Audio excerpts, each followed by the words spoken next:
का next video है shine का, हल्की सी प्ले हैगी नॉर्मल सी, तो अपन चलने देते हैं।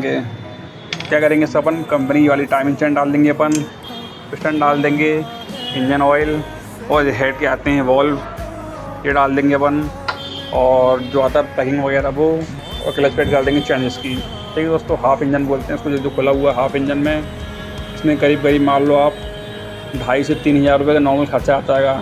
ठीक है दोस्तों, और जब भी आपका ऑयल पूरा ख़त्म हो जाए इंजन जैसे तो इसमें बाकी निकला हुआ है काफ़ी इसमें ऑयल है, जैसे मान लो आपकी ऑयल पूरा ख़त्म हो जाता है 100 ग्राम निकलता है, तो आपका पूरा इंजन काम करवाना है गैस से।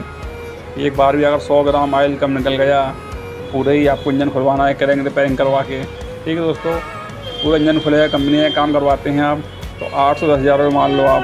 ठीक है दोस्तों, और इसकी और नेक्स्ट वीडियो देखने के लिए हमारे चैनल को सब्सक्राइब करें ताकि आपको वीडियो मिल सके। ठीक है दोस्तों।